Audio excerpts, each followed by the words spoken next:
He thought he was untouchable, rich, powerful, born into money.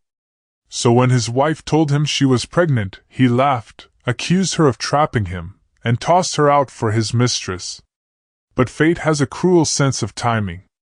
Because the same woman he left in tears was already written into a will holding $80 million, real estate, and control of a dynasty bigger than his dreams. He tried to bury her, but instead, she's about to bury him. And the war for her unborn child is only the beginning. Welcome back, my beautiful family and friends. If you're hooked in and you're ready to enjoy this story, click subscribe and let me know in the comments where you're watching from, because tomorrow, I will be giving you another story just as interesting as this one. And you don't want to miss it. Now let us begin. The champagne flute shattered against the marble floor, crystal shards catching the light from the chandelier above like tiny diamonds.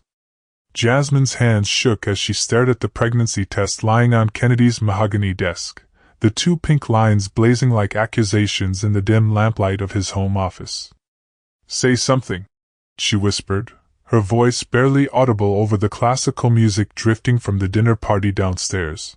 Their dinner party, celebrating Kennedy's latest business acquisition. The same party where she'd excused herself moments ago, overwhelmed by nausea that had nothing to do with morning sickness. Kennedy stood behind his desk like a king on his throne, his perfectly tailored tuxedo making him look every inch the successful businessman he'd become. But his eyes, those blue eyes that had once looked at her with such love, now held something she'd never seen before. Revulsion.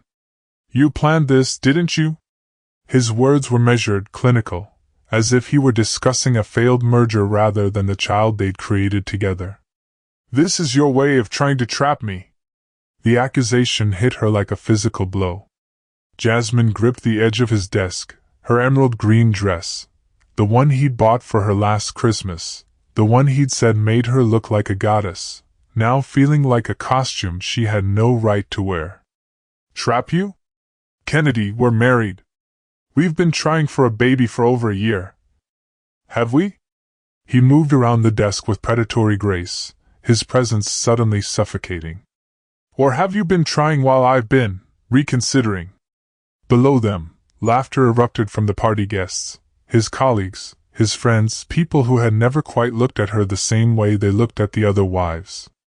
People who smiled to her face while whispering behind their hands about Kennedy's interesting choice. "Reconsidering what exactly?" Her voice cracked on the words, but she forced herself to stand straighter, to meet his gaze even as her world began to tilt.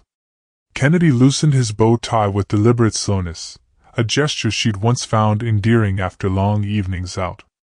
Now it felt like he was removing a mask. "This marriage. This experiment." He gestured vaguely between them. "Did you really think it would last forever? Did you honestly believe I'd spend my entire life playing pretend? Playing pretend?" The words escaped her as a strangled whisper. "Kennedy, I love you. I thought you loved me." "Love?" He laughed, and the sound was worse than his silence. "Jasmine, what we had was fun. You're beautiful, exotic, different from the girls I grew up with. But love? Real love? That requires compatibility. Shared values. Similar backgrounds." Each word was a knife, precisely placed for maximum damage. Jasmine felt her legs weaken, but she refused to sit down, refusing to make herself smaller than she already felt. "Our backgrounds? You mean because I'm black?" Kennedy's eyebrows raised as if surprised she'd stated so bluntly. "Well, yes. That's part of it. But it's more than that. It's about class, Jasmine. About knowing your place in the world." The cruelty was breathtaking. This man had held her while she cried about her mother's death, had promised her forever under a canopy of stars, and whispered that color didn't matter because love conquered all. Now he stood before her like a stranger wearing Kennedy's face. "My place?" Her voice was growing stronger, fury beginning to burn through the shock. "And where exactly is that, Kennedy?"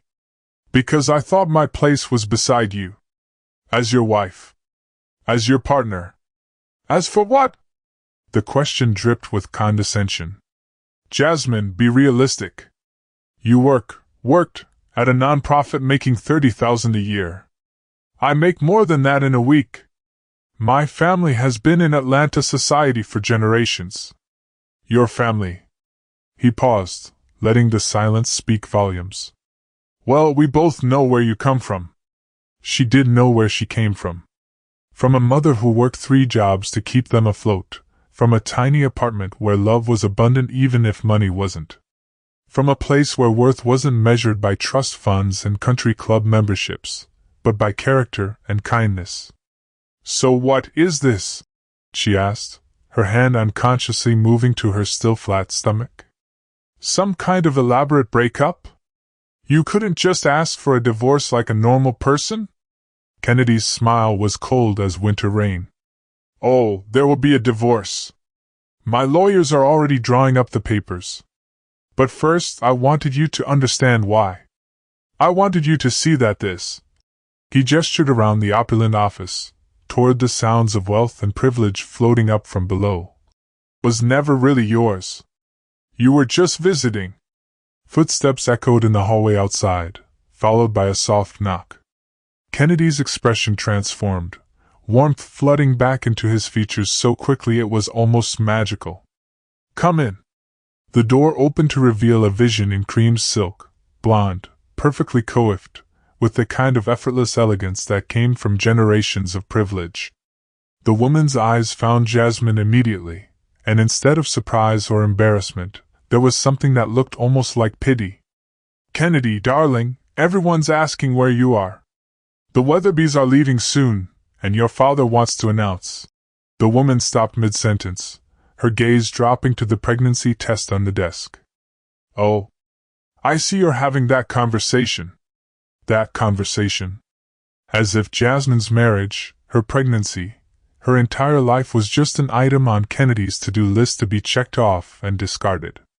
Jasmine, Kennedy said with the tone of someone making introductions at a garden party. I'd like you to meet Victoria Harrington, my fiancée. The word hung in the air like a death sentence. Fiancée. Not girlfriend, not affair, but fiancée. This wasn't a recent development. This had been planned, orchestrated, timed for maximum devastation. How long? Jasmine's voice was barely a whisper. Victoria's smile was razor-sharp. 6 months. The engagement will be announced next week, once Kennedy's unfortunate marriage is resolved. 6 months. While Jasmine had been planning romantic dinners and dreaming about the family they would build together, Kennedy had been planning her replacement. Don't look so shocked, Kennedy said, straightening his cufflinks. Victoria and I have known each other since we were children. Our families have been expecting this match for years. You were just a detour. A detour. 3 years of marriage, countless nights of whispered dreams and shared hopes, reduced to a detour on Kennedy's predetermined path. Thunder rumbled overhead, and through the tall windows, Jasmine could see storm clouds gathering over the Atlanta skyline.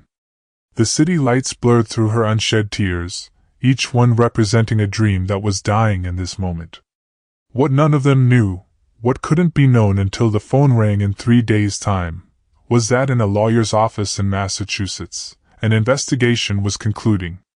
An investigation that would reveal Jasmine's true identity, her connection to one of America's oldest fortunes, and the inheritance that would make Kennedy's wealth look like pocket change. But for now, she stood in his office feeling smaller than she ever had before, carrying his child and bearing the weight of his rejection, unaware that she was about to become one of the most powerful women in the country. Have you ever felt invisible in your own life, like you were just a supporting character in someone else's story? Drop a comment about a time when you discovered your own worth. Sometimes our greatest strength comes from our lowest moments. The guest bedroom felt like a mausoleum, cold, sterile, and utterly foreign despite being in the house she'd called home for 3 years. Jasmine sat on the edge of the pristine white comforter, staring at the suitcase Kennedy's housekeeper had wordlessly delivered an hour after the confrontation. Even Maria, who had always greeted her with warm smiles and broken English endearments, couldn't meet her eyes now. The pregnancy test lay on the nightstand like evidence of a crime she'd never committed. 24 hours ago, those 2 pink lines had been the answer to her prayers. Now they felt like a curse. Her phone buzzed with a text from her best friend Zara. "Girl, you've been radio silent for days. Is everything okay? Call me." Jasmine's fingers hovered over the keyboard. How could she possibly explain that her entire life had imploded in the span of 10 minutes? That the man who'd promised to love her forever had just revealed it had all been an elaborate lie. Instead, she scrolled through her contacts until she found the number she'd been avoiding for weeks. Mama Rose, not her biological mother, who died when Jasmine was 22, but the woman who'd raised her after the foster system had failed her. The woman who'd worked as a housekeeper for wealthy families in Boston's Beacon Hill, cleaning the same kind of marble floors and crystal chandeliers that now surrounded Jasmine in Atlanta. "Baby girl?" Rose's voice was thick with sleep and instantly concerned. "It's past midnight. What's wrong?" The sound of genuine love in those words broke something loose in Jasmine's chest. The tears she'd been holding back since Kennedy's office came flooding out, ugly and raw and cleansing. "Mama Rose, She couldn't form the words. Couldn't admit that she'd been such a fool, that she'd believed in a fairy tale that was never meant for girls like her. "Hold on, baby. Just breathe. Whatever it is, we'll figure it out." For 20 minutes, Jasmine poured out the entire story: the pregnancy, Kennedy's betrayal, Victoria's triumphant smile, the way she'd been made to feel like an intruder in her own life. Rose listened without interruption, occasionally making soft sounds of comfort or anger. "That man," Rose finally said, her voice carrying the kind of quiet fury that had once made teenage Jasmine straighten up and fly right, "is going to regret the day he ever hurt my girl. Mama Rose, you don't understand. He's right about some things. I don't belong in his world. I never did. Child, listen to me." Rose's voice was fierce now. "Your worth has nothing to do with some man's opinion of you. You think I didn't see those same looks when I was raising you? You think I didn't hear those whispers about the black woman who dared to dream big for her foster daughter?" Jasmine wiped her eyes with the back of her hand. Through the window, she could see the pool house where she'd spent countless hours reading, dreaming, building a life she'd thought was real. But maybe they were right. Maybe I was reaching too high. "Stop that right now." Rose's tone brooked no argument. "You graduated summa cum laude from Emory University. You speak 3 languages. You've raised more money for literacy programs than anyone in Georgia. You are not the problem here, Jasmine. That man's small, cruel heart is the problem." The validation felt like oxygen to drowning lungs. Rose had always seen her clearly, not as a charity case or an experiment, but as a whole person worthy of love and respect. "I don't know what to do now," Jasmine whispered. "I'm pregnant, Mama Rose. And I don't have anywhere to go. You have me. You always have me. And you have that baby to fight for now." As if summoned by her words, Jasmine felt a flutter in her stomach, too early for movement, but somehow she knew it was connected to the tiny life growing inside her. A life that deserved better than the rejection and shame Kennedy had tried to heap upon them both.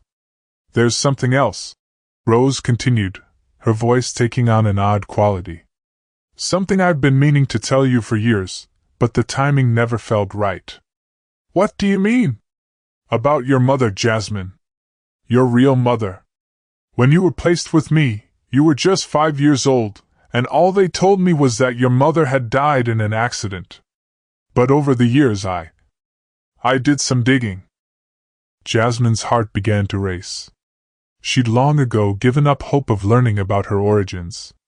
The official story had always been vague: a young mother, no family, a tragic accident that left a little girl with no one. Mama Rose, what did you find? Your mother's name was Elena Ashford. And baby girl, the Ashford name, it means something. It means a lot. The name hit Jasmine like lightning. Even she, with her limited knowledge of Boston society, recognized it. The Ashfords were old money, older than old, the kind of family that had buildings named after them and foundations that funded entire universities. That can't be right. You're saying my mother was. I'm saying your mother was Elena Ashford, and if what I suspect is true, you're not the poor foster kid Kennedy made you feel like. You're somebody, Jasmine. You always were. The room seemed to spin around her. All her life, she'd felt like she was looking through glass at a world she could never truly enter. Even with Kennedy, even in this mansion, she'd always felt like an outsider waiting to be found out and ejected. Why didn't you tell me before? Rose sighed heavily. Because I wanted you to know your own worth first. I wanted you to succeed because you were brilliant and determined, not because of some name on a piece of paper. And honestly, baby girl, I wasn't sure the Ashfords would want to claim you. The brutal honesty stung, but Jasmine understood. Rich white families didn't often welcome long-lost black relatives with open arms, especially not ones who'd been raised in foster care. But now? Jasmine asked. Now you need to know who you really are. Especially with that baby coming. You're going to be a mother, Jasmine, and that child deserves to know their heritage. All of it.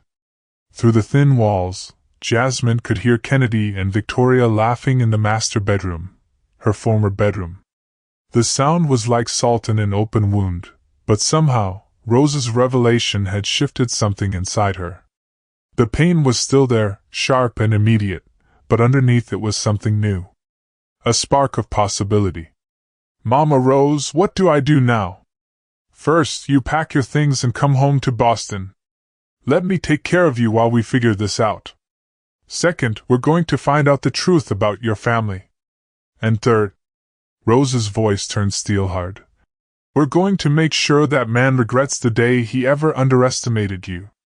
As Jasmine hung up the phone, she caught her reflection in the mirror across the room. For the first time in hours, she didn't see a discarded wife or an unwanted burden. She saw a woman with a mystery to solve, a child to protect, and a strength she was only beginning to discover. Outside, the storm that had been threatening all evening finally broke, sending rain against the windows in sheets. But inside, Jasmine felt something different stirring, not the despair that had consumed her in Kennedy's office, but a quiet determination. She didn't know what the Ashford connection would reveal, or whether it would change anything at all. But for the first time since seeing those two pink lines, she felt like she had a direction forward. Tomorrow, she will start packing. Tomorrow, she will begin the journey to discover who she really was. Tonight, she would rest her hand on her belly and promise her unborn child that whatever came next, they would face it together. Have you ever discovered something about your family history that completely changed how you saw yourself?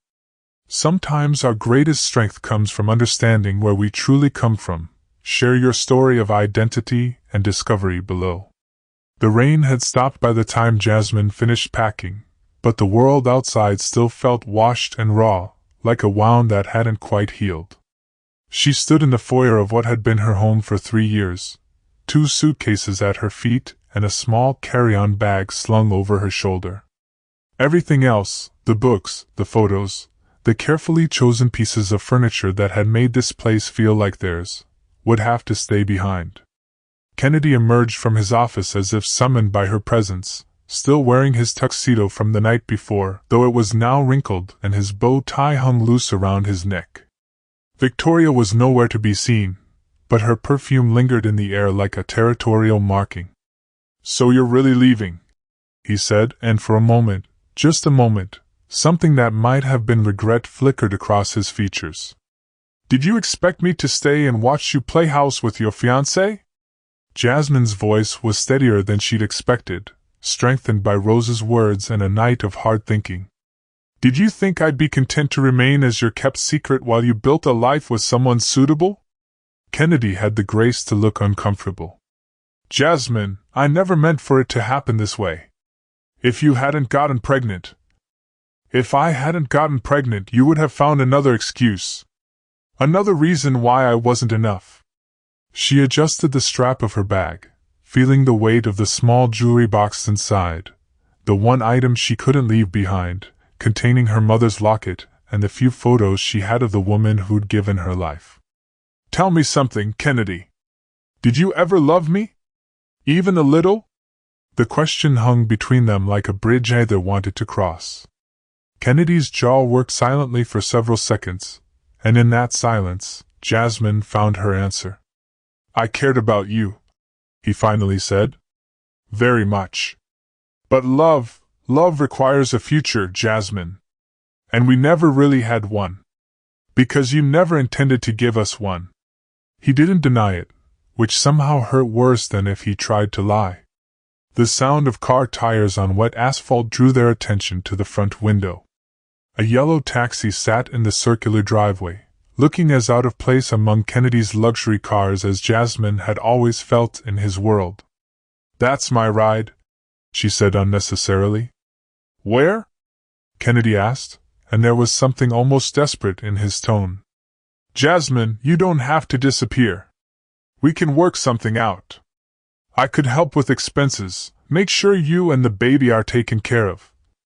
Like a mistress? The word cracked like a whip. Like your dirty little secret that you visit when your perfect wife isn't looking? That's not what I meant. That's exactly what you meant. Jasmine picked up her suitcases, surprised by how light they felt. 3 years of marriage reduced to 50 pounds of belongings. I don't want your money, Kennedy. I don't want your guilt payments or your carefully managed charity. I want you to forget I ever existed. She was halfway to the door when he called out. What about the baby? Jasmine paused, her hand on the brass doorknob that she'd polished herself when they'd first moved in, back when she'd believed in building something together. What about the baby? She asked without turning around. I have rights. Legal rights. Now she did turn, and Kennedy took a step backward at whatever he saw in her face. Rights? Her voice was deadly quiet. You just spent the last 12 hours telling me this child isn't yours, that I'm a liar and a manipulator who trapped you. You introduced me to your replacement while I was carrying your baby. And now you want to talk about rights? I was angry. I said things I didn't mean. No, Kennedy. You said things you meant but were too cowardly to say before. The only thing you regret is that I didn't disappear quietly. She opened the door, letting in the cool morning air and the sound of the taxi's idling engine. If you try to come after my child, our child, I will fight you with everything I have. And you might be surprised by what I'm capable of. The threat felt strange coming from her lips, but also strangely right. For 3 years, she'd made herself smaller, quieter, more palatable. She'd swallowed microaggressions and ignored whispered slurs, all in service of keeping peace in a marriage that had been built on false promises. No more. Kennedy seemed to sense the shift in her, the steel that had been hidden beneath years of trying to be the perfect wife. Jasmine, please. Can't we at least try to be civil about this? For the baby's sake? Civil? She laughed, but there was no humor in it. You want civil? Here's civil. Don't contact me. Don't follow me.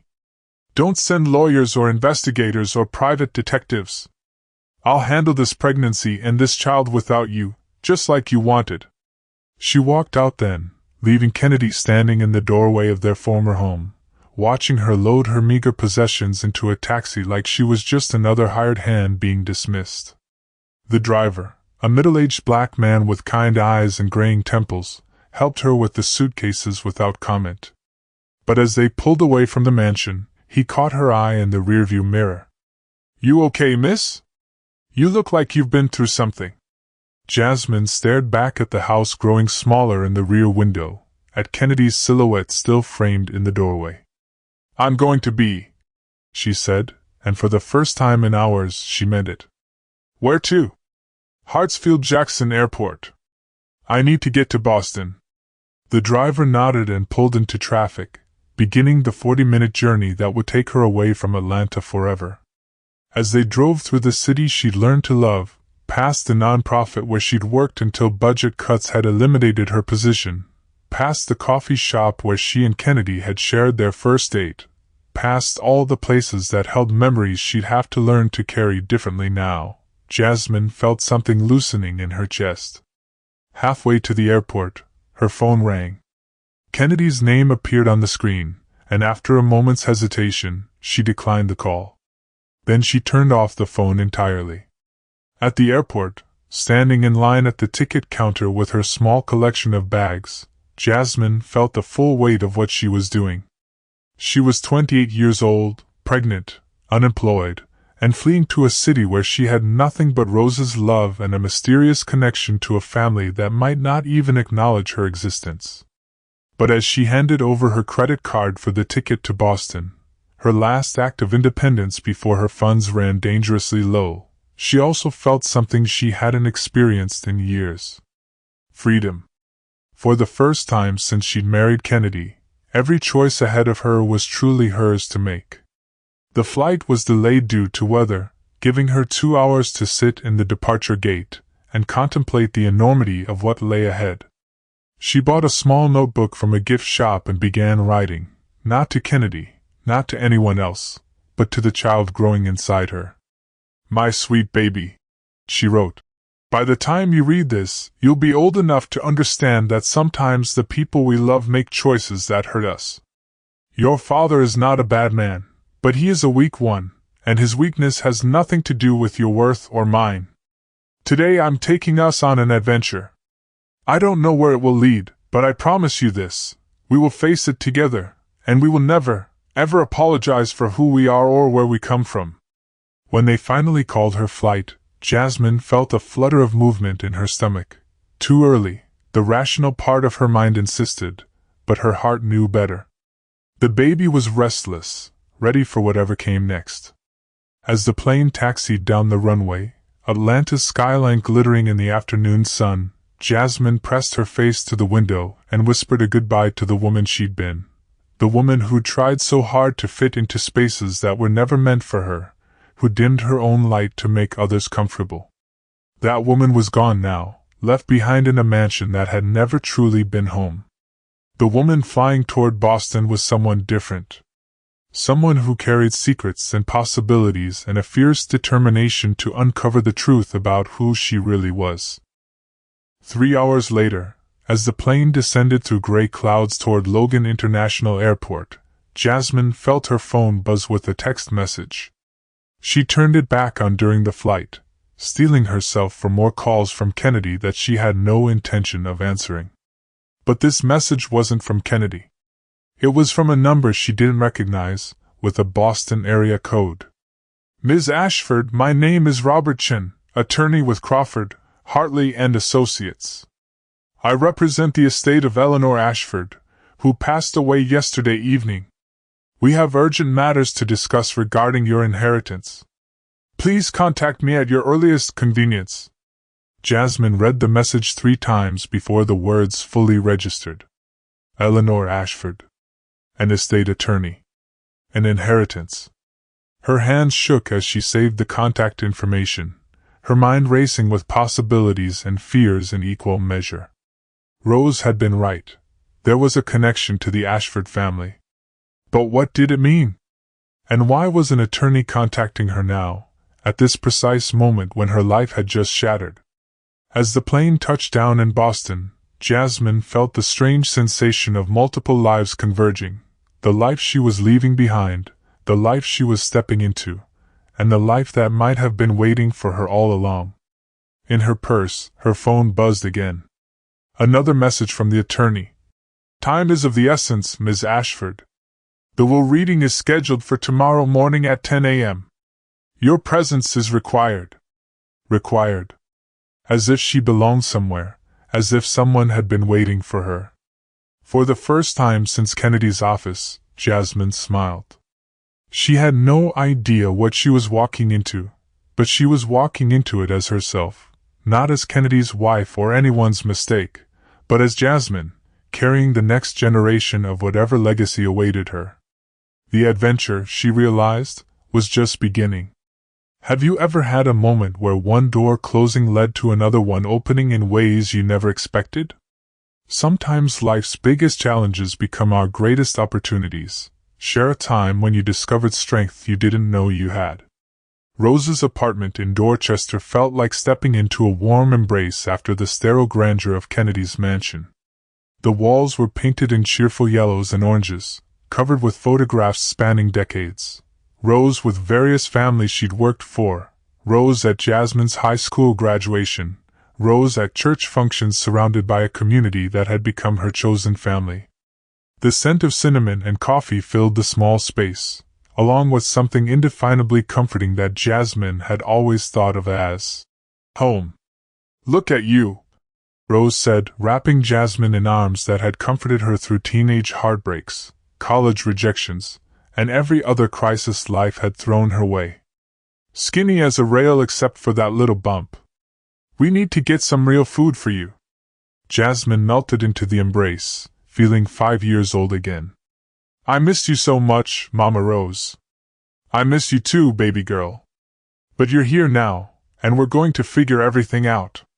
Rose pulled back to study Jasmine's face, her dark eyes sharp with concern.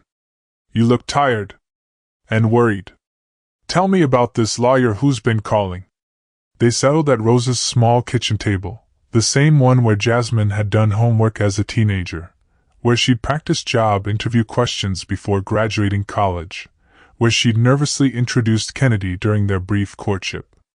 The irony wasn't lost on her that she was back here now, fleeing the marriage that had started at this very table. "Robert Chin has called 3 more times since I landed," Jasmine said, pulling out her phone to show Rose the string of missed calls. "He keeps saying it's urgent, that there's some kind of inheritance from Eleanor Ashford." Rose's expression grew complicated, part excitement, part worry, part something that looked almost like guilt. "I did some more digging after we talked last night. Eleanor Ashford was 93 when she died. Never married, no children. She spent the last 40 years of her life trying to find someone." "Find someone?" "Find you, baby girl. Or at least, find out what happened to Elena's daughter." The words hung in the air like smoke. Jasmine felt that flutter in her stomach again, and this time she was certain it wasn't the baby. It was pure nerves. "Mama Rose, you need to tell me everything you know. Right now." Rose got up to pour coffee, her movements careful and deliberate in the way they became when she was organizing her thoughts. "Your mama, Elena, was Eleanor Ashford's niece. Eleanor's brother died in a car accident when Elena was just 16, and Eleanor became her guardian." Jasmine's hand moved instinctively to her belly. A car accident, just like the one that had supposedly killed her mother. "Go on." "Elena was rebellious. That's the word the newspaper articles used. She was involved in civil rights activism in the 70s, dated men her family didn't approve of. When she got pregnant with you." Rose paused, meeting Jasmine's eyes across the table. "Well, let's just say the Ashford family didn't handle it well. Because my father was black. Because your father was black, and because Elena refused to give you up or disappear quietly like they wanted her to." Rose's voice carried decades of anger. "From what I pieced together, they disowned her. Cut her off completely. She was living in Roxbury when you were born, trying to make it as a single mother with no family support." The picture Rose was painting felt both foreign and familiar. Jasmine had always wondered about her origins, and had created dozens of different stories to explain her existence. But this, a family torn apart by prejudice and pride, felt painfully real. What happened to her? The real story, not the official one. Rose's face crumpled slightly. Car accident, just like they told you. But baby girl, she wasn't running away from you. She was running to you. Elena had gotten a job in Hartford, finally found a way to support you both properly. She was driving back from a job interview when a drunk driver hit her. Tears blurred Jasmine's vision. All these years, she'd carried the secret fear that her mother had abandoned her, that she'd been too much trouble to keep. Learning that Elena had died trying to build a better life for them both was overwhelming. And Eleanor? Spent the next 23 years looking for you. Hired private investigators, worked with social services, even put advertisements in newspapers. But you'd been placed in foster care under a different name. They listed you as Jane Doe at first, then Jasmine Monroe when you were placed with the Matthews family. Jasmine remembered the Matthews, her first foster family, kind but overwhelmed with too many children and too little money. They'd done their best, but she'd only stayed with them for 2 years before the system moved her again. Eleanor never stopped looking, Rose continued. Even when her health started failing, even when everyone told her you were probably dead or didn't want to be found. She kept hoping. The weight of all those lost years pressed down on Jasmine's chest. A great-aunt who'd loved her from afar, searching for her while she'd been growing up feeling completely alone in the world. It was beautiful and heartbreaking in equal measure. Her phone buzzed again. Robert Chin, attorney extraordinaire, refusing to give up. I should call him back, Jasmine said. Yes, you should. But baby girl? Rose reached across the table to cover her hand. Whatever this inheritance is, whatever they're offering, remember that you were already somebody before you knew about the Ashfords. You were already worthy of love and respect and everything good in this world. Jasmine squeezed Rose's fingers. I know. But I also need to know the truth about who I am. Especially now. She touched her stomach gently. This baby deserves to know their full heritage. She dialed Robert Chen's number before she could lose her nerve. He answered on the first ring, his voice crisp and professional but tinged with what sounded like relief. Ms. Ashford, thank you for calling back. I'm sorry for your loss, and I hope you'll forgive the urgency, but there are time-sensitive matters we need to discuss. Mr. Chen, I think there might be some mistake. I'm not an Ashford. You are Elena Catherine Ashford's daughter, are you not?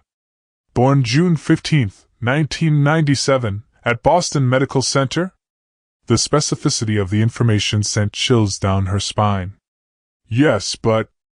Then you are indeed an Ashford, and the primary beneficiary of Eleanor Ashford's estate. Ms. Ashford, are you sitting down? Jasmine looked at Rose, who was listening intently to every word. Yes. Eleanor Ashford's estate is valued at approximately $80 million. The words hit Jasmine like a physical blow. She gripped the edge of the table, certain she'd misheard. I'm sorry, did you say? $80 million. Plus real estate holdings in Boston, Martha's Vineyard, and Aspen. Plus a controlling stake in Ashford Industries, which has been managed by trustees for the past decade but will revert to your control upon proper legal verification of your identity. Jasmine felt the room spinning around her. 12 hours ago, she'd been a discarded wife with nowhere to go and no money to her name. Now she was apparently one of the wealthiest women in New England. This can't be real, she whispered. I assure you it's very real. Eleanor spent years updating her will as the search for you continued. She was adamant that everything should go to you. Her exact words were to undo the damage my family did to Elena and her daughter. Rose was staring at Jasmine with wide eyes, clearly hearing enough of the conversation to understand its magnitude. Mr. Chen, I need to ask you something, and I need you to be completely honest with me. Why now? Why did Eleanor die right when my life fell apart? There was a pause on the other end of the line. Ms. Ashford, Eleanor's health had been declining for months. But I will tell you this, she'd recently hired a new investigator, someone with connections to social media and digital tracking. Last week, they found a wedding announcement in the Atlanta Journal-Constitution from 3 years ago. Jasmine Monroe marrying Kennedy Whitmore. Jasmine's blood ran cold. She knew about Kennedy? She knew you'd gotten married, yes. She was actually quite pleased. She'd been worried about you being alone in the world. The investigator was preparing to make contact when Eleanor took a turn for the worse. The timing was surreal, almost cosmic in its precision. Eleanor Ashford had found her just as Kennedy was destroying everything they'd built together. As if the universe had been waiting for the exact moment when Jasmine would need to know she belonged somewhere. "The reading is tomorrow morning," Mr. Chen continued. "I know this is a lot to process, but your presence is required to claim the inheritance. There are also some complications we need to discuss." "Complications?" "Other family members who are expecting to inherit. They're not pleased about your existence, I'm afraid. They've already retained counsel and are preparing to contest the will." Of course they were. Jasmine had been naive to think that $80 million would come without strings attached. "What kind of contest?" "They're claiming Eleanor wasn't of sound mind when she updated her will. They're also questioning your identity. They want DNA verification, birth certificate authentication, the works. Plus," Mr. Chen's voice took on a more cautious tone, "plus they're arguing that you abandoned your heritage by marrying outside your race, and that Elena's choices should have disqualified her from inheritance." The cruelty of it took Jasmine's breath away. Even in death, her mother was being punished for loving the wrong person. Even now, Jasmine was being judged for choices that had just exploded in her face. "Who are they?" she asked. "Eleanor's cousins and their children. The Whitfield branch of the family. They'd been managing some of the family's business interests, and assumed they would inherit everything. Charles Whitfield in particular has been quite vocal about his objections." Rose was making urgent hand gestures, clearly wanting to know what was happening. Jasmine covered the phone and whispered, "Racist relatives are trying to steal my inheritance." Rose's expression went from concern to fury in about 2 seconds. "Over my dead body," she said loud enough for Mr. Chen to hear. "Ms. Ashford?" The lawyer's voice came through the phone. "Are you still there?" "I'm here." "And Mr. Chen?" "Those relatives can contest all they want. I'll be reading that tomorrow morning, and I'll have whatever documentation you need to prove who I am." "Excellent. I should warn you, though, they've hired Maxwell and Associates to represent them. They're aggressive." Jasmine thought about Kennedy's dismissive cruelty, about Victoria's triumphant smile, about all the times she'd been made to feel like she didn't belong in spaces she'd earned the right to occupy. "Good," she said. "I'm feeling pretty aggressive myself." After hanging up, she sat in Rose's kitchen trying to process the magnitude of what had just happened. In the span of 48 hours, she'd gone from pregnant cast-off to multimillionaire heiress. But the money, staggering as it was, wasn't what made her heart race. It was the validation. The proof that she came from somewhere, that she belonged to something larger than herself. That her mother had been loved and mourned and remembered. "So," Rose said, breaking the silence, "what do we do now?" Jasmine looked around the small apartment that had been her safe haven for so many years, then down at her still flat stomach where the next generation of Ashfords was growing. "No," she said, "we get ready for war. Have you ever discovered that your family history was completely different from what you'd always believed? Sometimes our greatest challenges prepare us for our greatest opportunities. Tell us about a time when you had to fight for what was rightfully yours." The offices of Crawford, Hartley and Associates occupied 3 floors of a gleaming downtown Boston high-rise, all mahogany panels and Persian rugs that whispered old money and older power.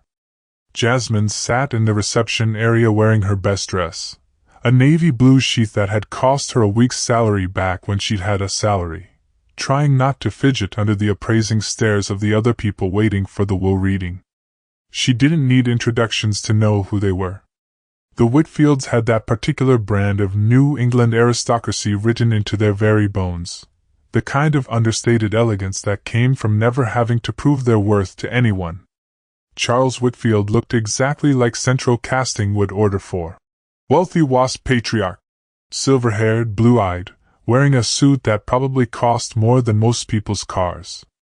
His wife Constance was a study in pearl-draped perfection, her blonde hair styled in a way that suggested weekly appointments at Boston's most exclusive salon.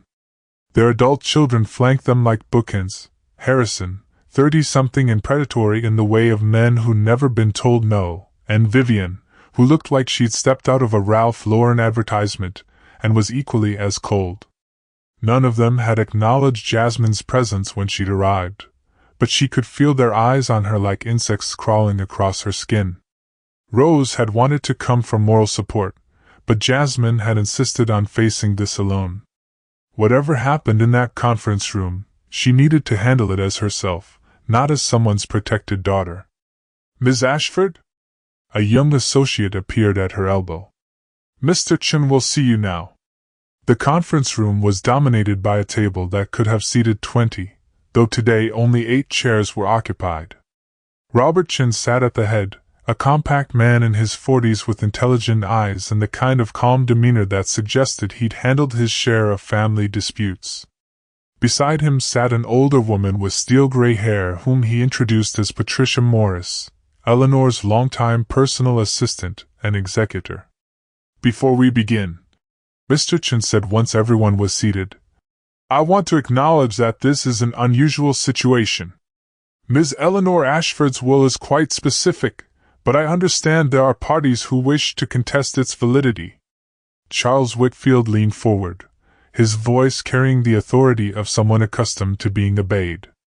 "Mr. Chen, with all due respect, this young woman's appearance at this reading is nothing short of a farce. My cousin Eleanor was 93 years old and had been showing signs of dementia for years. The idea that she would leave her entire fortune to some stranger claiming to be related to us is preposterous." "I'm not a stranger," Jasmine said quietly. "I'm Elena's daughter. Your cousin's daughter." "Even if that's true," Vivian interjected, her voice dripping with disdain, "Elena was disowned decades ago. She chose to abandon her family and her responsibilities. Why should her offspring benefit from wealth they've done nothing to earn?" The word offspring was delivered like a slur, and Jasmine felt her temper flare. But before she could respond, Patricia Morris spoke up. "Because Eleanor never stopped loving Elena," the older woman said firmly. "And because she spent the last 20 years of her life consumed with guilt over how the family treated her niece." Harrison snorted. "Guilt? Elena made her choices. She knew what would happen if she continued down that path." "What path?" Jasmine asked, her voice dangerously quiet. "Falling in love with the wrong person? Having a child? Refusing to be ashamed of either?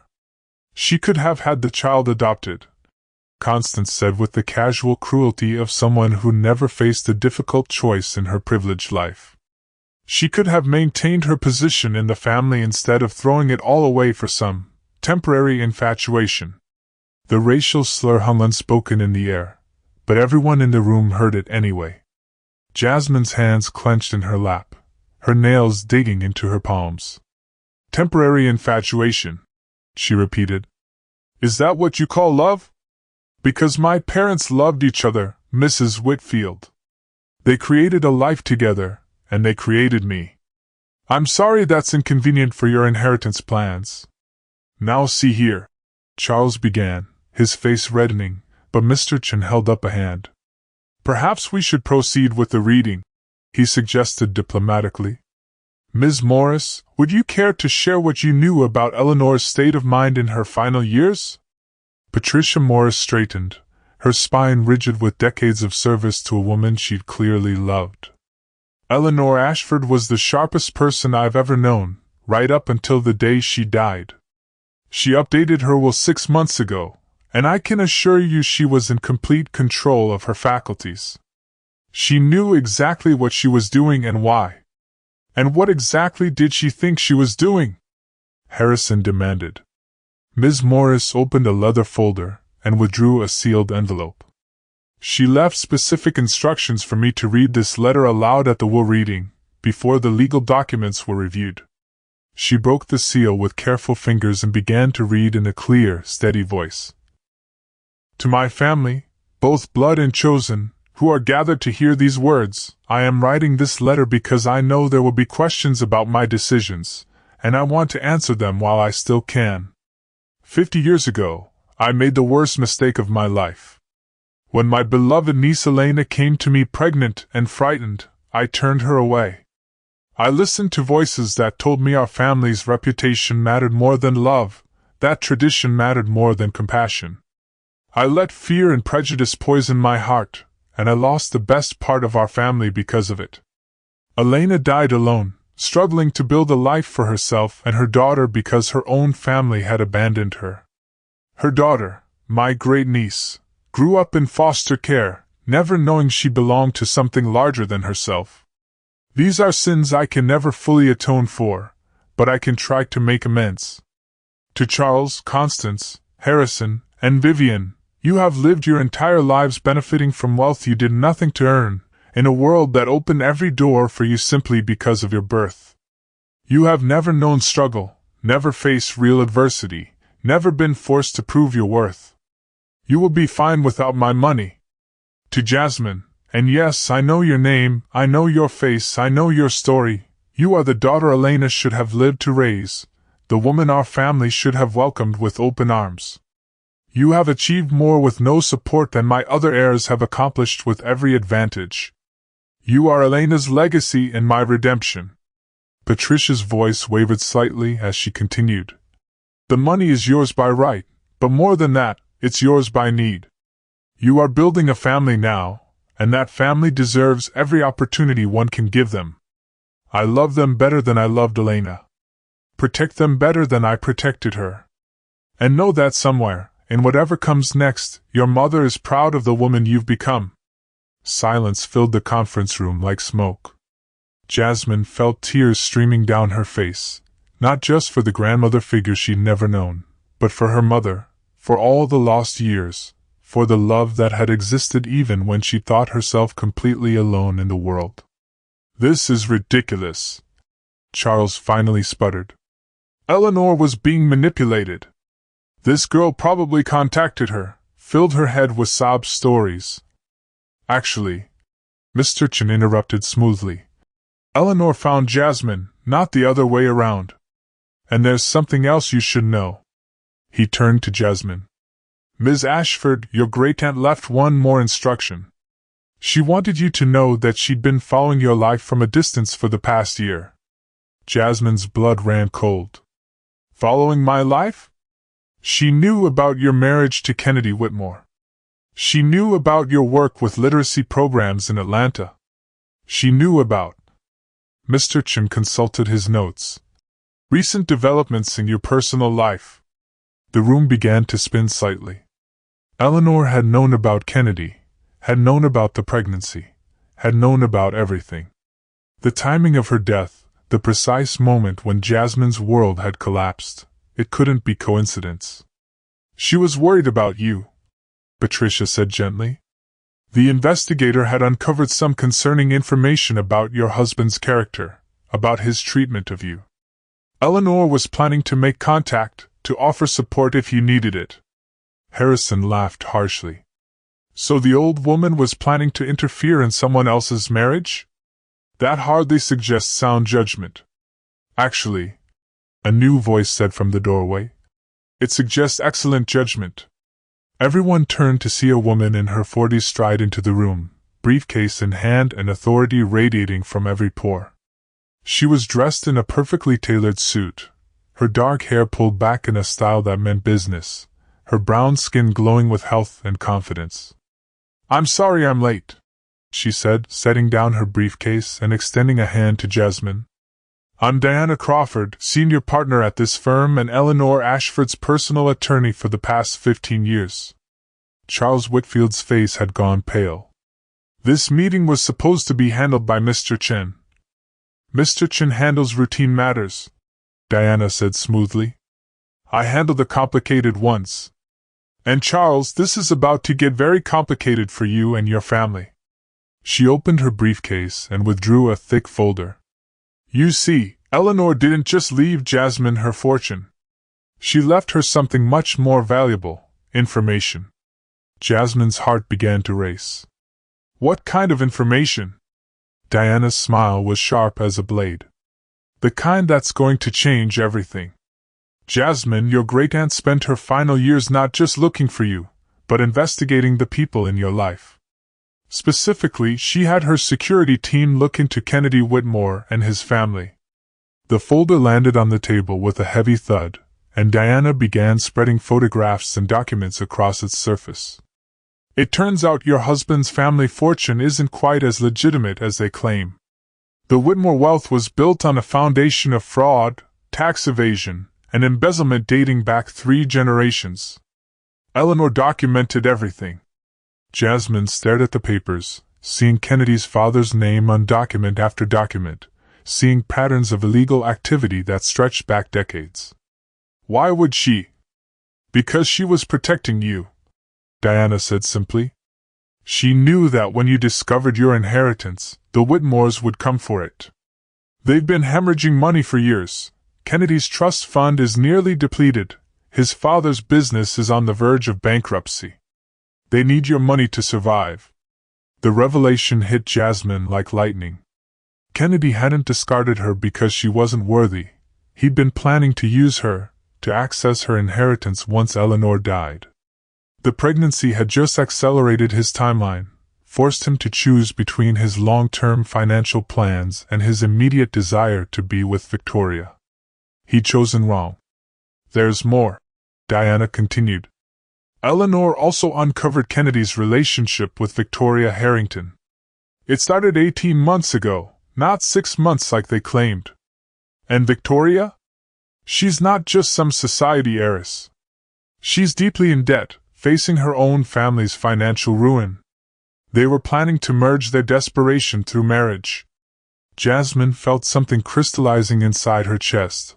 Not anger, not hurt, but clarity. Pure, diamond-hard clarity about who she was dealing with and what she was capable of. She looked up at the Whitfields, who were staring at her with new expressions, not dismissal or contempt but fear. So, she said, her voice steady and strong, it seems everyone underestimated everyone else. Charles, you thought I was some gold digger trying to steal your inheritance. Kennedy thought I was a convenient wife he could discard when someone better came along. You all thought I was powerless. She stood, placing both hands flat on the conference table. You were all wrong. Have you ever discovered that people who seemed more powerful than you were actually more vulnerable than they appeared? Sometimes the moment we stop trying to prove ourselves to others is the moment we discover our real strength. What was your turning point? 3 days after the will reading, Jasmine sat in the emergency room of Massachusetts General Hospital, clutching a tissue stained with blood from her nose and trying not to panic. The cramping had started that morning, sharp and insistent, followed by spotting that had sent Rose into a frenzy of protective fury. The baby's fine, Dr. Sarah Kim said, returning from the ultrasound machine with a reassuring smile. Strong heartbeat, good positioning. But your blood pressure is dangerously elevated, and your stress levels are off the charts. When was the last time you got a full night's sleep? Jasmine couldn't remember. The past 72 hours had been a whirlwind of legal documents, media attention, and increasingly desperate phone calls from Kennedy that she'd been ignoring. The Boston Globe had somehow gotten wind of the inheritance story, and their front-page headline that morning had read, Mystery heiress claims $80 million Ashford fortune, family battle looms. Mrs. Whitmore, Dr. Kim continued, settling into the chair beside the examination table. I need you to understand something. Pregnancy is already stressful on the body. Adding legal battles, family conflicts, and major life changes to the mix is dangerous for both you and your baby. It's Ms. Monroe. Jasmine corrected automatically, then caught herself. Actually, it's Ms. Ashford now. I'm getting divorced. The doctor's expression grew more concerned. I see. That's another major stressor. Do you have support? Someone helping you through this? My foster mother. Rose. She's been amazing, but... Jasmine trailed off, not sure how to explain that Rose was 72 years old and shouldn't have to be dealing with tabloid photographers camping outside her apartment building. "Ms. Ashford, I'm going to be very direct with you. If you don't find a way to reduce your stress levels immediately, you're at risk for pregnancy complications. High blood pressure can lead to preeclampsia, which can be life-threatening for both mother and child." Fear shot through Jasmine like ice water. She'd been so focused on fighting for her inheritance, on proving her worth to the Whitfields and the world, that she'd forgotten the most important thing, protecting the tiny life growing inside her. "What do I need to do?" "Rest. Quiet. Minimal stress. I'd recommend staying away from legal proceedings for at least a week while we monitor your condition." Dr. Kim handed her a prescription. "This is for blood pressure medication that's safe during pregnancy. But medication won't fix the root cause. You need to eliminate whatever's causing this level of anxiety." Jasmine nodded, but they both knew it wasn't that simple. She couldn't just walk away from the inheritance battle, couldn't ignore the fact that the Whitfields were challenging everything in court, couldn't pretend that Kennedy wasn't escalating his attempts to contact her. As if summoned by her thoughts, her phone buzzed with yet another call from Kennedy. She declined it automatically, but not before noticing there were now 37 missed calls from him since yesterday. "That's part of the problem, isn't it?" Dr. Kim observed gently. "The phone calls you keep avoiding?" Jasmine's eyes filled with tears. "My ex-husband. He found out about the inheritance, and now suddenly he wants to talk. He's been calling nonstop, showing up at my lawyer's office, even calling Rose's apartment at all hours. That sounds like harassment. Have you considered getting a restraining order? I'm afraid it will just make things worse. Make him angrier." Dr. Kim leaned forward, her expression serious. "Ms. Ashford, I see a lot of women in your situation, pregnant, dealing with difficult partners, trying to handle everything alone. The stress of trying to manage someone else's anger while protecting yourself and your baby, it's unsustainable. Something has to give, and it can't be your health."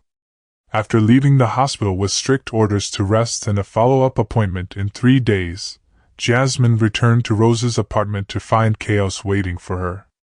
A news van was parked outside, and photographers with long lenses were positioned across the street.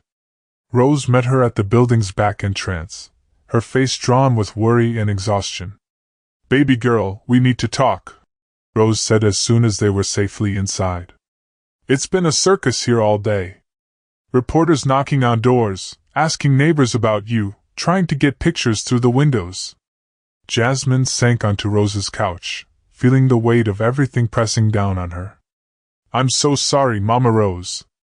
I never meant for any of this to touch you. I can handle reporters, baby. But there's something else." Rose's voice took on a troubled tone.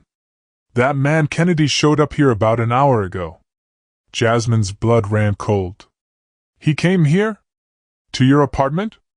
Banging on the door, demanding to see you, saying he had rights as the baby's father. Mrs. Patterson from downstairs got scared and called the police." The room began to spin around Jasmine. She pressed her hands to her temples, feeling her blood pressure spiking despite the medication she just started taking. "The police came," Rose continued, "and they made him leave. But Jasmine, he was different. Desperate. Angry in a way that made me nervous." Before Jasmine could respond, her phone rang. Diana Crawford's name appeared on the screen, and she answered immediately. "Diana, thank God. I just got back from the hospital." "Jasmine, we have a problem." Diana's voice was tense.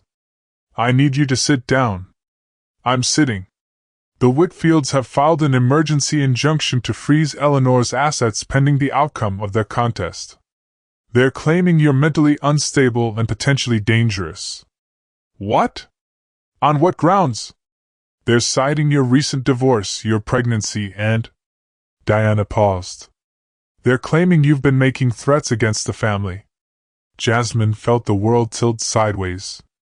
"I've never threatened anyone. I know that. But they presented a recording to the judge, apparently from the will reading 3 days ago.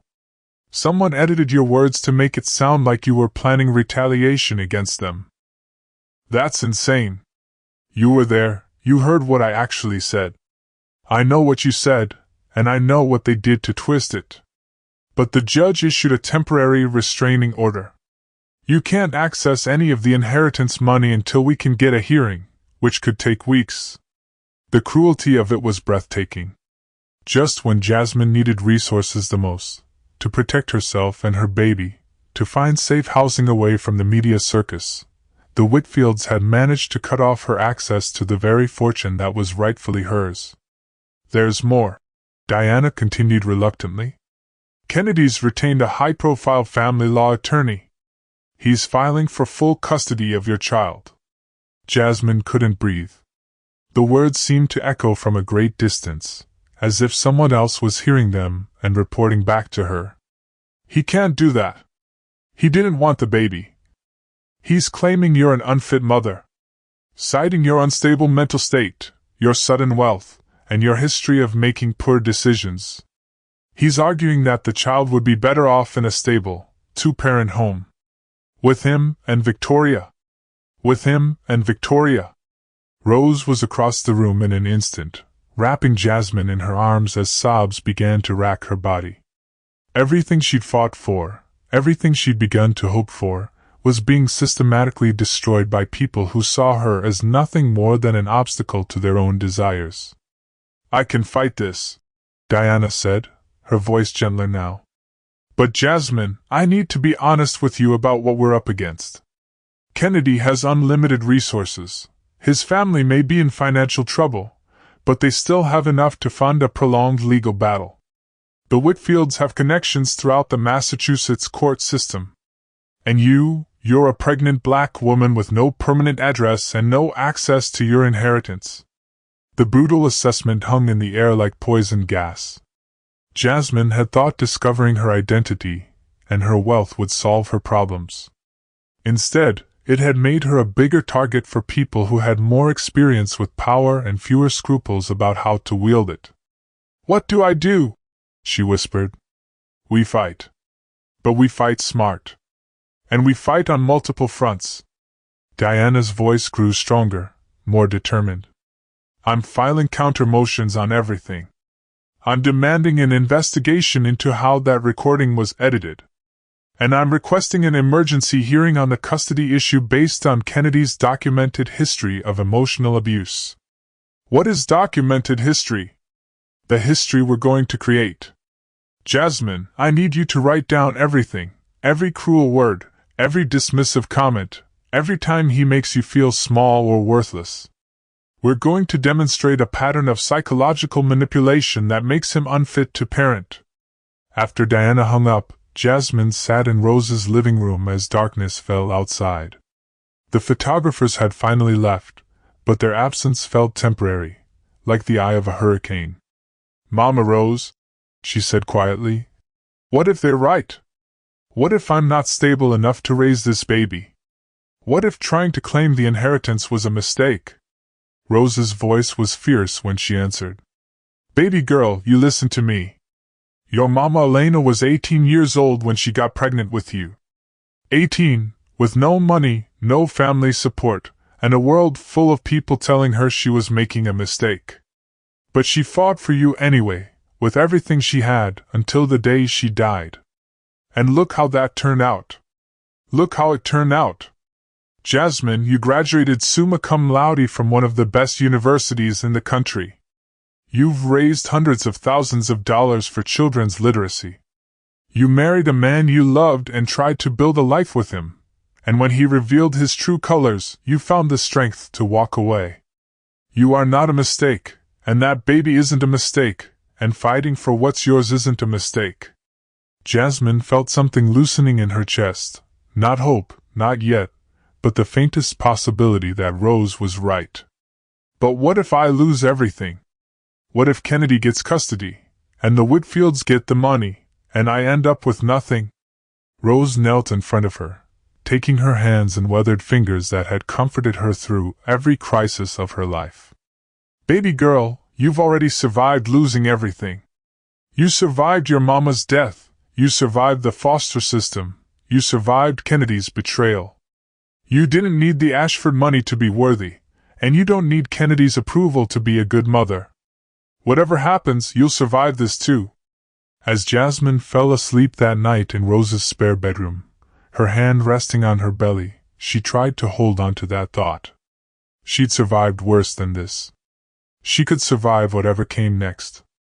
But in her dreams, she was 5 years old again, standing in a courtroom while strangers decided her fate, wondering if anyone in the world would ever fight for her the way she was now fighting for her unborn child. Outside, Boston slept under a canopy of stars, indifferent to the battles being waged in courtrooms and hearts below. And somewhere in Atlanta, Kennedy Whitmore was planning his next move, certain that he held all the cards in a game where Jasmine was finally beginning to understand the rules. Have you ever felt like the whole world was against you when you were trying to do the right thing? Sometimes our darkest moments teach us who we really are and what we're truly capable of. Share a time when you found strength you didn't know you had in your lowest moment. The breakthrough came from the most unexpected source imaginable. Jasmine was sitting in Diana's office 6 days later, reviewing depositions and trying to ignore the persistent ache in her lower back that Dr. Kim had warned was another stress symptom, when Diana's assistant knocked on the door with an urgent expression. "Ms. Crawford, there's a Victoria Harrington here to see Ms. Ashford. She says it's extremely urgent and that she has information about Kennedy Whitmore that could change everything." Jasmine felt her blood pressure spike immediately. "Tell her to go to hell." "Wait," Diana said, holding up a hand. "If she's willing to come here, to my office where everything will be recorded, she might be more useful than dangerous." "Jasmine, what do you have to lose by hearing what she has to say?" Everything, Jasmine thought. But Diana was right. They were already losing on every front. Kennedy's custody filing was gaining traction, the Whitfield's injunction was holding despite their appeals, and the media narrative was slowly but surely turning against her. The morning's Boston Herald headline had read, "Gold Digger or Grieving Heiress? The Truth Behind the $80 million Battle." "Fine," Jasmine said. "But I want every word recorded."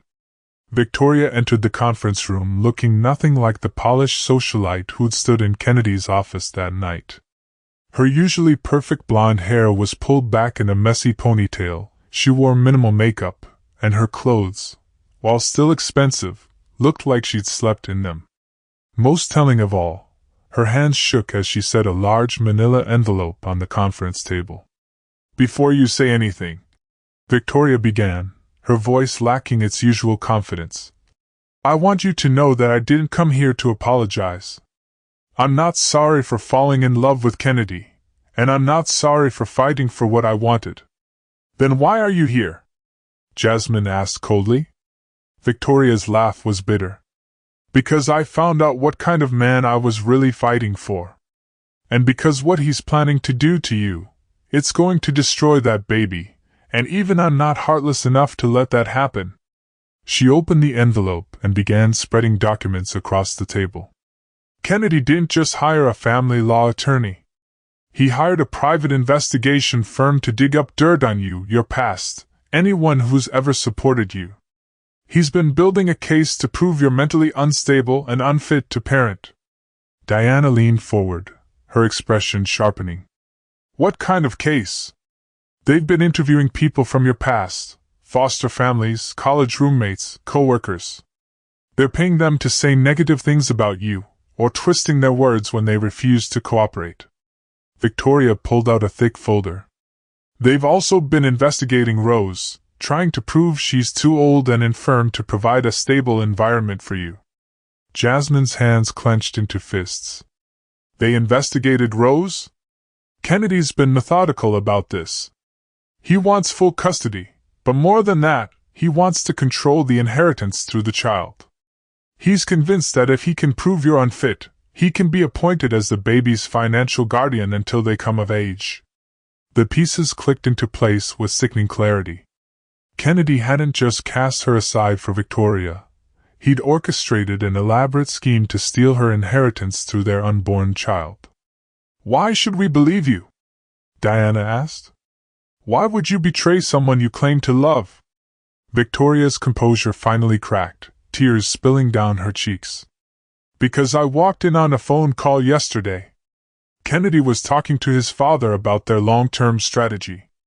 They were laughing about how easy it had been to manipulate me, how useful I'd been in getting Jasmine out of the picture so they could focus on the money." She pulled out her phone and set it on the table. "I recorded the rest of the conversation. Kennedy never loved me any more than he loved you, Jasmine. I was just a prop in his performance, someone who looked the part of the wife he thought he needed." Jasmine felt something strange happening in her chest, not quite sympathy for Victoria, but a recognition of shared betrayal.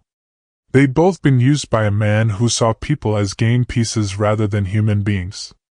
"Play the recording," Diana said. Kennedy's voice filled the room, tinny through the phone speaker but unmistakably his. "Victoria's been useful, but she's getting too attached. Once I have custody of the kid and control of the Ashford money, I won't need her anymore. She can go back to whatever debutante bullshit she was doing before." His father's laughter was audible in the background. "What about the girl? Jasmine? What about her? She'll be broke, alone, and childless. Maybe she'll finally understand her place in the world." The casual cruelty in his voice was breathtaking. This was the man who'd once whispered that he loved her, who'd promised to build a life together, who was now systematically destroying everything she cared about for the sake of money he hadn't earned. But as Victoria continued playing the recording, something else became clear. Kennedy had made a crucial mistake. In his arrogance, he'd revealed details about his strategy, including his plans to bribe witnesses and manipulate evidence. "There's more," Victoria said when the recording ended. "Financial documents showing how Kennedy's been funneling money to pay for false testimony. Communications with the private investigators about fabricating evidence. And—" she hesitated, looking directly at Jasmine. "Photos and videos he took of you without your knowledge, including some very personal moments he planned to use to prove your instability." Jasmine felt sick. The invasion of privacy was one thing, but the calculated nature of it, taking intimate moments and weaponizing them, revealed a level of manipulation that went beyond mere greed. "Victoria," Diana said carefully, "why are you giving us this? What do you get out of betraying Kennedy?" "Nothing," Victoria admitted. "My reputation is ruined either way. My family's already disowned me for associating with this mess. But I grew up in this world, and I know what happens to women who get caught in the crossfire of men's ambitions. They disappear. They lose their children, their money, their identities. Kennedy was going to do that to Jasmine, and I was going to help him do it." She looked directly at Jasmine. "I can't take back what I did to your marriage. But I can make sure he doesn't take your child." Diana was already on her phone, calling someone, probably a judge's clerk or another attorney. The evidence Victoria had provided was explosive enough to completely reverse their legal position. But Jasmine found herself studying Victoria's face, looking for signs of deception or hidden agenda. "What happens to you now?" "I disappear," Victoria said simply. "I have some money saved, enough to start over somewhere else. Maybe I'll find out who I am when I'm not trying to be who someone else wants me to be." There was something almost admirable about Victoria's matter-of-fact acceptance of her situation. She'd lost everything, her fiancé, her future, her social standing, but she'd chosen to do the right thing anyway. "Victoria," Jasmine said slowly, "Kennedy used both of us. We don't have to be enemies. We'll never be friends," Victoria replied with brutal honesty. "But maybe we don't have to be casualties of his war either." Diana hung up her phone and turned to them with the first genuine smile Jasmine had seen from her in days. "Ladies, we're filing emergency motions this afternoon. This evidence is enough to get Kennedy's custody petition dismissed and to launch a criminal investigation into witness tampering. What about the Whitfields? Jasmine asked. Oh, they're about to have much bigger problems.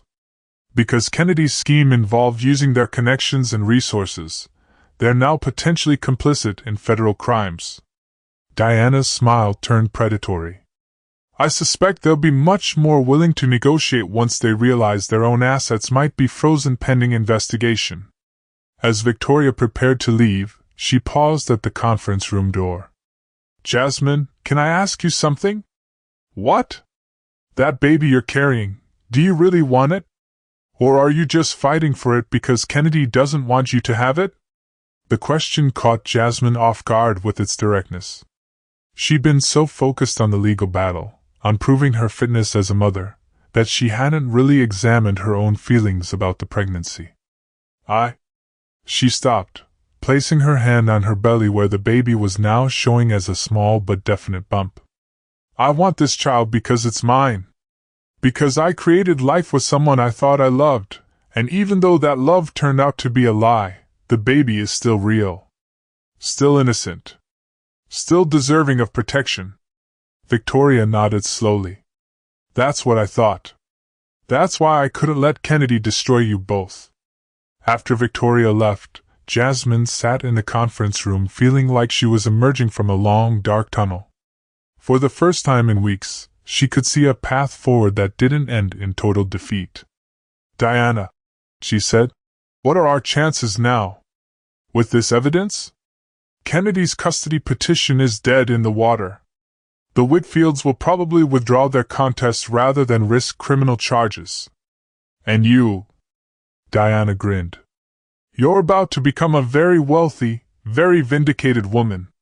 But even as relief flooded through her, Jasmine realized something had shifted during the darkest parts of this battle. She no longer needed the inheritance to prove her worth. She no longer needed Kennedy's approval to validate her choices. She'd discovered a strength in herself that existed independent of money or marriage or anyone else's opinion. I want to make some calls, she said. To Rose, to let her know we're winning.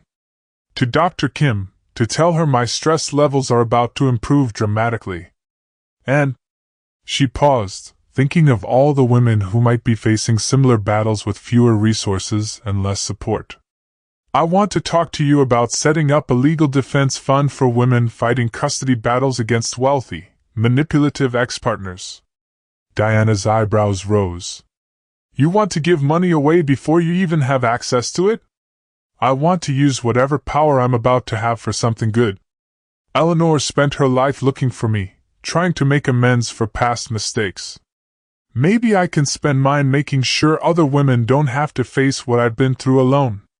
As they began planning their next moves, Jasmine felt the baby flutter in her womb, stronger now, more insistent, as if responding to her mother's newfound determination. She was no longer fighting just to survive. She was fighting to build something better. Outside Diana's office windows, Boston sparkled in the afternoon sun, full of promise and possibility. And for the first time since that rainy night in Kennedy's office, Jasmine allowed herself to believe that her story might have a happy ending after all. Have you ever had someone you least expected come to your rescue when you needed it most? Sometimes our greatest allies emerge from the most surprising places. Tell us about a time when an unexpected alliance changed everything for you. The courtroom in Suffolk County Superior Court was packed to capacity, with reporters filling the gallery and camera crews lined up outside despite the judge's prohibition on recording devices inside. Jasmine sat at the plaintiff's table beside Diana, wearing a tailored navy maternity dress that Rose had insisted on buying for the occasion. At 22 weeks pregnant, her bump was now unmistakably visible, a living reminder of what this battle was really about. Across the aisle, Kennedy sat with his legal team, his face a mask of controlled fury. The confident man who had dismissed her so cruelly just 2 months ago looked haggard and desperate, his usual polished appearance cracking under the weight of criminal investigations and collapsing schemes. Behind him, the Whitfields huddled with their own attorneys, their aristocratic composure finally showing stress fractures. Judge Margaret Chin, no relation to Robert Chin, though the coincidence hadn't been lost on anyone, was a no-nonsense woman in her 60s with a reputation for cutting through legal maneuvering to get to the truth. She'd spent the morning reviewing evidence, and her expression suggested she was not pleased with what she'd found. "Before we proceed," Judge Chin announced, her voice carrying clearly through the packed courtroom, "I want to address the unusual nature of these combined proceedings. We have simultaneous cases involving an inheritance contest, a custody dispute, and now criminal allegations of witness tampering and fraud. Normally, these would be heard separately, but given the interconnected nature of the evidence, I've decided to consolidate them." Diana squeezed Jasmine's hand reassuringly. They'd fought hard to get the cases combined, knowing that Kennedy's schemes became much more obvious when viewed as a complete pattern rather than isolated incidents. "Mr. Whitmore," Judge Chin continued, fixing Kennedy with a stern stare, "your attorney has requested to withdraw your custody petition. Is this correct?" Kennedy's lawyer, a sharp-faced man named Marcus Reed who looked like he'd rather be anywhere else, stood reluctantly. "Yes, Your Honor. In light of recent developments, my client believes it would be in everyone's best interest to—" "Your Honor," Diana interrupted, rising smoothly, "we object to a simple withdrawal. Mr. Whitmore filed this petition in bad faith, using fabricated evidence and paid testimony to attempt to gain custody of a child he publicly rejected. We believe the court needs to hear the full scope of his deception before allowing him to simply walk away." Judge Chen's eyebrows rose. "Ms. Crawford, that's a serious accusation. I assume you have evidence to support it?" "We do, Your Honor." "Extensive evidence." What followed was 2 hours of methodical destruction of Kennedy's character and credibility. Diana presented Victoria's recordings, which revealed not just Kennedy's manipulation of Jasmine but his broader pattern of viewing people as disposable tools. The private investigators' files showed attempts to bribe former foster families to speak negatively about Jasmine's childhood, along with fabricated psychological evaluations claiming she was unstable. Most damning of all were Kennedy's own communications with his father, discussing their plan to use the baby as a pathway to control the Ashford inheritance. "These recordings," Diana told the court, "demonstrate that Mr. Whitmore never intended to act in the child's best interest. His custody petition was nothing more than an elaborate theft scheme, using an unborn baby as collateral." When Kennedy's attorney attempted to cross-examine, Diana had a surprise ready. "Your Honor, we'd like to call our final witness, Victoria Harrington." The courtroom erupted in murmurs as Victoria walked to the witness stand. She looked different from the polished socialite who'd stood triumphantly in Kennedy's office, smaller somehow, but also more genuine. Her blonde hair was pulled back simply, and she wore a conservative gray suit that suggested she was no longer trying to play a part. "Ms. Harrington," Diana began, "you were engaged to Kennedy Whitmore at the time he filed for custody of Ms. Ashford's child. Can you tell the court about his motivations?" Victoria's testimony was devastating in its honesty. She described Kennedy's calculated manipulation of both women, his obsession with accessing the Ashford fortune, and his complete lack of interest in actually parenting the child he was fighting to control. "He used to laugh about it," Victoria said, her voice steady despite the magnitude of what she was revealing. "He called the baby his golden ticket and said that once he had custody, Jasmine would be neutralized as a threat." Kennedy's face had gone ashen. His attorney was frantically taking notes, probably trying to figure out how to minimize the damage, but it was clearly too late. "Ms. Harrington," Kennedy's attorney said when his turn came to cross-examine, "isn't it true that you're testifying against my client because he broke up with you?" Victoria's smile was razor-sharp. "Mr. Reed, your client didn't break up with me. I broke up with him when I discovered he was planning to dispose of me the same way he disposed of his wife, once I was no longer useful."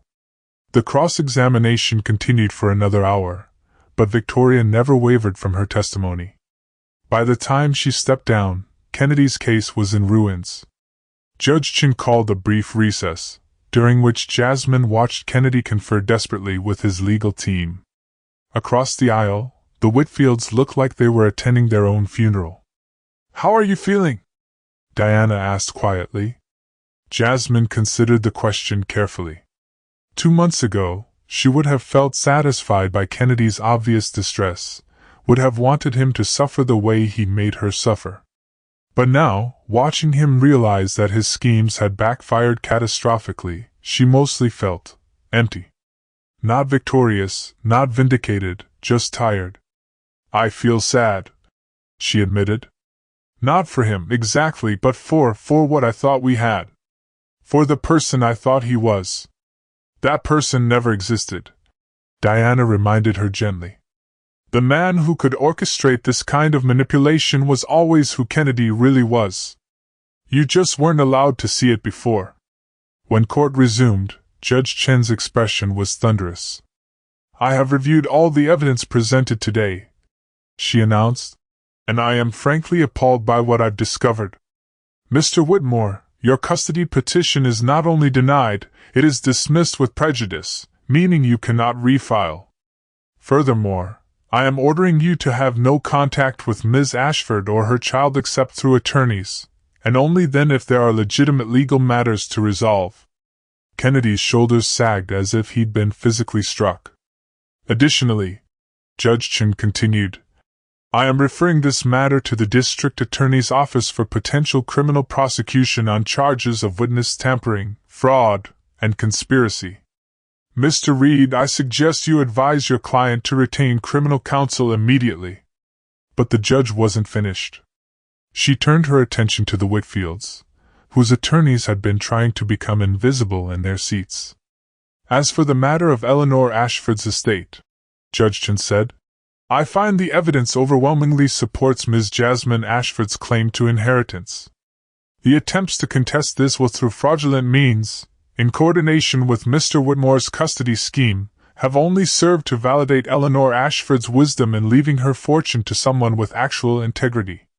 Charles Whitfield stood shakily, his face red with humiliation and rage. "Your Honor, this is a travesty of justice. That woman has no rightful claim to our family's legacy." "Mr. Whitfield," Judge Chin's voice cut through his protest like ice. "Sit down and be quiet, or I will hold you in contempt. Your family had 40 years to claim Elena Ashford as one of your own, 40 years to search for her daughter, 40 years to demonstrate the love and loyalty that families are supposed to show each other. Instead, you chose prejudice and pride, and now you're facing the consequences of that choice." The gavel came down with finality. "The injunction freezing Eleanor Ashford's assets is hereby lifted. Ms. Jasmine Ashford is the rightful heir to the full estate, with all rights and privileges therein. The court is adjourned." The courtroom erupted into chaos as reporters rushed to file their stories and the various legal teams began packing up their materials. But Jasmine sat still in her chair, feeling strangely detached from the victory unfolding around her. "You did it," Diana said, her voice filled with professional satisfaction. "You won everything. The inheritance, custody rights, protection from Kennedy. How does it feel?" Jasmine placed her hand on her belly, where the baby was doing what felt like victory somersaults. "It feels like the beginning," she said finally. "Not the end, but the beginning." As they prepared to leave the courthouse, Jasmine caught sight of Kennedy being led away by his attorneys, probably to discuss plea bargains and damage control. For a moment, their eyes met across the crowded courtroom. There was no love left between them, no residual attraction or affection. But there was also no hatred, no desire for revenge. Kennedy had revealed himself to be a small, greedy man who'd mistaken manipulation for strength.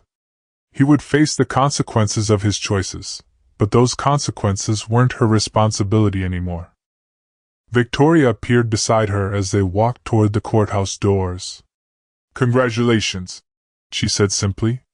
"Thank you," Jasmine replied. For everything. I know what it costs you to tell the truth. Victoria shrugged. I'm starting over anyway. Might as well start with a clean slate. She paused, then added, For what it's worth, I think your baby is lucky to have you as a mother. Outside the courthouse, Rose was waiting with tears streaming down her face and her arms outstretched. Jasmine walked into that embrace feeling like she was finally, truly coming home. I'm so proud of you, baby girl, Rose whispered. Your mama would be so proud. As they drove away from the courthouse in Diana's car, Jasmine watched Boston roll by outside the window, the city where her mother had grown up, where Eleanor had spent decades searching for her, where she'd finally discovered who she really was. So, Diana said as they headed toward Rose's apartment, what's the first thing you want to do as one of Boston's wealthiest women? Jasmine thought about it for a moment, her hand resting on her belly where the next generation of Ashfords was growing strong and healthy. I want to buy Rose a house, she said finally. A big one, with a nursery and a garden and room for all the family we're going to build together. And after that? Jasmine smiled, feeling lighter than she had in months. After that, we change the world. Have you ever experienced a moment where justice finally prevailed after a long struggle? Sometimes our greatest victories come not from revenge, but from choosing to build something better. Share a time when you turned a painful experience into positive change. 6 months later. The morning sun streamed through the tall windows of the Beacon Hill mansion Jasmine had purchased for herself and Rose, casting golden rectangles across the hardwood floors of the nursery. Jasmine sat in the antique rocking chair that had once belonged to Eleanor Ashford, cradling her 3-week-old daughter, Elena Rose Ashford, and marveling at the tiny, perfect fingers wrapped around her thumb. She has your eyes, Rose said from the doorway, carrying a cup of tea and wearing the kind of peaceful smile that had become her default expression since moving into their new home. And Elena's chin, from what I can tell from those old photographs. Jasmine looked down at her daughter, truly looked, not with the exhausted haze of new motherhood but with clear, grateful eyes.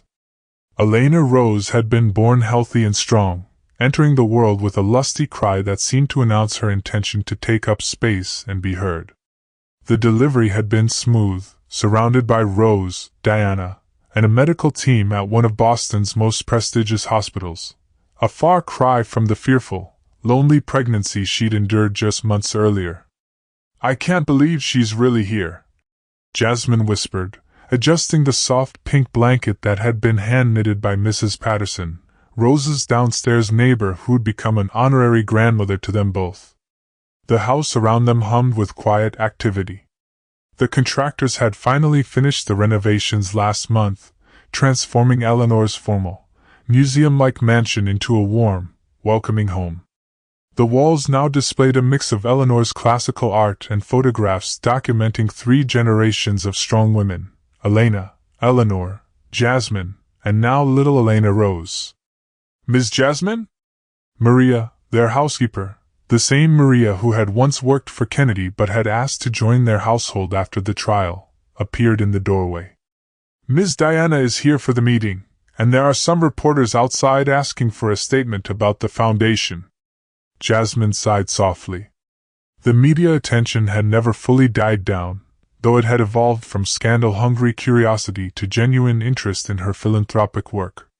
The Elena Ashford Foundation, established with $20 million from the inheritance, had already helped over 300 women navigate custody battles against wealthy, manipulative ex-partners. Victoria, surprisingly, had become one of the Foundation's most effective advocates, using her inside knowledge of high society manipulation tactics to help other women recognize the warning signs. Tell Diana I'll be down in 5 minutes, Jasmine said. And let the reporters know I'll have a statement after our board meeting. Rose settled into the window seat, her gaze fixed on her granddaughter with the kind of wonder that hadn't dimmed since Elena Rose's arrival. You know, baby girl, I never thought I'd live to see the day when you'd be running board meetings and managing foundations. Sometimes I look at you and can't believe you're the same scared teenager who used to do homework at my kitchen table. I'm not the same person, Jasmine admitted, gently transferring Elena Rose to Rose's eager arms. That girl was so worried about proving she belonged somewhere. This woman knows she belongs everywhere she chooses to be. The transformation hadn't happened overnight. The months following the trial had been filled with therapy sessions, legal paperwork, and the slow work of learning to trust her own judgment again. Dr. Sarah Kim had become both her obstetrician and a trusted friend, helping her understand that the anxiety and self-doubt she'd carried weren't character flaws but trauma responses that could be healed with time and work. The foundation meeting first, Jasmine said, kissing Elena Rose's forehead before heading toward the door. Then lunch with the museum board about the new wing. Then dinner with potential investors for the literacy program expansion. Don't forget your appointment with Mr. Chen about the trust fund setup, Rose called after her. Jasmine smiled. The trust fund, designed to ensure that Elena Rose would never face the financial vulnerability that had made Jasmine so susceptible to Kennedy's manipulation, was just one of many safeguards they were building. Their daughter would grow up knowing her worth wasn't dependent on anyone else's approval, would have resources to make choices based on love rather than necessity, would understand from the beginning that her voice mattered and deserved to be heard. Downstairs in Eleanor's former study, now converted into Jasmine's office, Diana was already reviewing documents with Patricia Morris, who had become the Foundation's operations director after the estate was settled. "Good morning, Madam President," Diana said with a grin, using the title that still felt surreal to Jasmine. "Ready to change some more lives?" The morning meeting flew by in a blur of case reviews, funding approvals, and strategic planning. The Foundation had grown beyond Jasmine's wildest expectations, supported not just by the Ashford fortune but by donations from other wealthy women who'd found their voices through similar struggles. They'd opened offices in Atlanta, Los Angeles, and Chicago, with plans for national expansion within 2 years. "We have a new case that might interest you personally," Patricia said near the end of the meeting, sliding a folder across the desk. "A young woman in Atlanta whose husband is trying to gain custody of their children by claiming she's mentally unstable because she wants to leave an abusive marriage." Jasmine opened the folder and felt her heart clench with recognition. The woman's photo showed someone who could have been her sister, young, black, beautiful, but with that particular hollow look in her eyes that came from being systematically made to question her own reality. "What's her name?" "Shayla Washington. Her husband is a prominent businessman with connections throughout the Georgia court system." "Sound familiar?" It sounded very familiar. But unlike 8 months ago, Jasmine now had the resources and knowledge to fight back against that kind of systemic manipulation. "Approve full funding," she said without hesitation. "And Patricia? I want to handle this case personally." After the meeting, Jasmine found herself alone in the office, surrounded by the portraits of Ashford women who'd come before her. Eleanor's painting dominated the far wall, an elderly woman with sharp, intelligent eyes and a slight smile that suggested she'd known secrets the world wasn't ready to hear. "I hope you approve," Jasmine said softly to the portrait. "I hope this is what you wanted when you spent all those years looking for me." A soft knock interrupted her thoughts. Maria appeared in the doorway with Elena Rose, who had apparently decided it was feeding time and wasn't accepting substitutes. As Jasmine settled into the nursing chair by the window, overlooking the Boston Common where spring was painting everything in shades of hope, she reflected on how completely her life had transformed. 8 months ago, she'd been a woman who'd made herself small to fit into spaces that were never meant for her. Now she was expanding those spaces for other women, using her resources to ensure they never have to choose between safety and financial security. Her phone buzzed with a text from an unknown number. For a moment, her chest tightened with the old anxiety. Would it be Kennedy, somehow circumventing the restraining order? The Whitfields, making one final attempt at intimidation? But the message was from Victoria. "Saw the Foundation's latest impact report in the Globe. You're amazing. Hope you and the baby are well. Jasmine smiled, typing back. We're perfect. Thank you for asking. How's the new job? Challenging and rewarding. Funny how helping people feels better than using them. Who knew? Who knew indeed. Victoria had surprised everyone by enrolling in social work school and taking a position with a domestic violence shelter.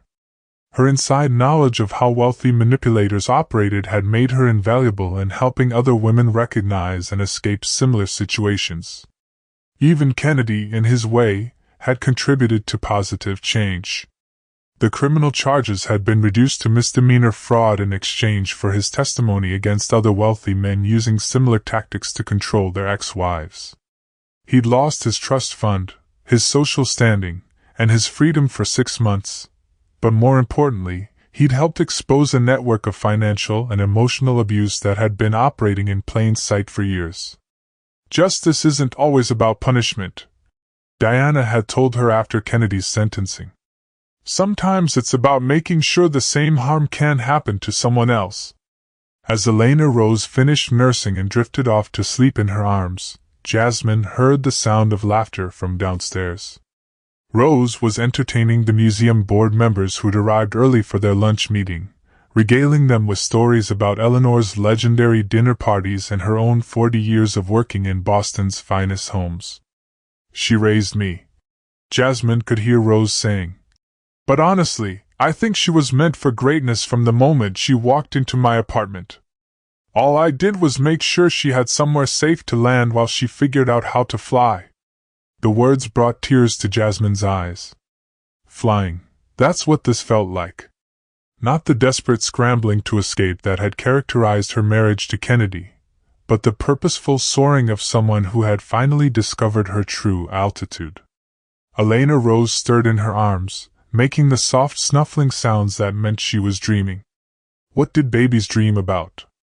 Jasmine wondered. Warmth, safety, the sound of loving voices? Whatever it was, Elena Rose would grow up surrounded by all of those things and more. Your great-great-aunt Eleanor spent her whole life looking for us, Jasmine whispered to her sleeping daughter. And your great-grandmother Rose spent her whole life making sure I was ready when we were found. Now it's my turn to make sure you're ready for whatever comes next. Outside, Boston hummed with the energy of a city full of people pursuing their dreams. Somewhere in those streets, there were probably other women facing the same challenges Jasmine had overcome. Women who didn't yet know their own strength, who hadn't yet discovered that their voices mattered, who were still trying to make themselves small enough to fit into spaces that were never designed for them. But they wouldn't have to face those challenges alone. The Elena Ashford Foundation would find them, support them, and help them discover what Jasmine had learned through her own painful journey, that their worth wasn't dependent on anyone else's approval, that their dreams weren't too big or too small, and that sometimes the most powerful thing a woman could do was simply refuse to disappear. As the afternoon sun reached its peak, casting everything in golden light, Jasmine kissed Elena Rose's forehead and whispered the promise that would guide everything she did from this moment forward. We're going to change the world, little girl. One woman at a time, one family at a time, one generation at a time. And we're going to do it with love.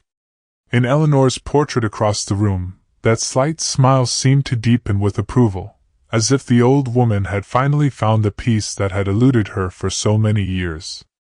The circle was complete, the family was whole, and the future stretched ahead bright with infinite possibility.